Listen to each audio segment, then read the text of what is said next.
Jadi orang kayak kalau来過ajak Chongfen. Sini rasa, sini menu.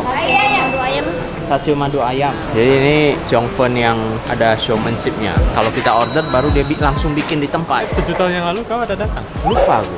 Bukan Chongfen biasa karena toppingnya juga lengkap ya di sini. Oh, dia bukan, maksudnya dia bukan tipe Chongfen Medan yang gunting-gunting. Iya, itu kan yang polos. Kalau ini ada yang polos juga, tapi bisa juga ada isiannya. Ya ada isi ebi, udang, telur, chasio ayam, sayuran.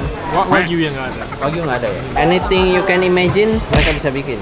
Apa yang membedakan Chongfen ini dengan Chongfen yang ada di Medan pada umumnya? Kurasa ini dia baru dibikin saat kita order dan ini ada isiannya. Karena base-nya sama sebetulnya. Itu apa yang kau pesan? Ayam. Nah, kalau ini ayam chasio. Ayo gas. Mantap nih, udah lapar. Dan biasanya makanan seperti ini dihidangkan sebagai sarapan. Karena dia ringan, kan terbuat dari tepung beras yang sebenarnya ini tipis banget ya. Tadi kita lihat proses pembuatannya tipis, tapi karena dia digulung jadi kelihatan tebal. Jadi Chongfen itu sebetulnya dia hambar, nggak ada rasanya karena cuma tepung beras yang dikukus. Yang membuat dia enak adalah topping-toppingnya, taburan bawang gorengnya, atau kau bisa tuangin sambal. Mungkin dari sekian variasi ini cuma buat supaya orang nggak bosan. Iya. Karena kalau di Malaysia Chongfen yang kita makan itu sebenarnya polos. Kalau di Malaysia versinya sedikit berbeda karena dia disiram dengan kecap biasanya ya, yang style Hong Kong gitu kan. Kalau ini malah cenderung lebih kering, tapi ada toppingnya. Lebih tipis, lebih kering. Prosesnya juga lebih cepat. Karena kalau biasanya kita lihat itu biasanya pembuatan Chongfen itu kan pakai kain. Ini nggak pakai kain. Dia langsung di atas stainless steel, ya kan? Lebih hancur dia. Gua masih ingat 7 tahun lalu kan gua pernah diajarin cara bikinnya.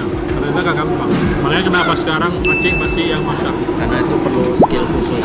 Bukan hanya sekedar siram adonannya doang. Yang mantap di sini ada menu vegetarian juga ya. Yang toppingnya itu sayuran. Jadi teman-teman vegetarian juga bisa makan. Anyway, di sini ada kasih saus juga, tapi nggak tahu ini saus apa. Oh, sausnya ini bukan. Ini warnanya agak coklat-coklat, kuning gitu. Sebenarnya yang agak spesial nih ini. Tidak Biasanya kukus, ya. biasanya hanya tersedia di hari Minggu. Wah, gede Bu. Ini yang mantap. Ini yang mantap. Paten nggak ya kalau sama cabai? Mulut aja susah nih masuk. Udangnya segar. Kaleng-kaleng. Sokan nih ya favoritnya. Kayaknya abon dan telur. Ini buat yang nyari protein nih. Kayaknya memang harus ditaruh sedikit saus. Sausnya ini sebenarnya nggak terlalu kontribusi ke rasa sih. Ada sedikit asin, sama nggak terlalu kering. Nah, ini sebenarnya alternatif sarapan yang nggak itu aja. Salah satu sarapan yang ringan. Kalorinya juga rendah, nggak banyak minyak, dan dia fresh ya, baru dibikin saat jalan order. Jadi buat yang mau cobain di Yummy Food Court, Ian Chongfen ya. Bapak nolak. Kok nolak. Nah, Muslim friendly juga nih buat teman-teman yang Muslim bisa cobain juga.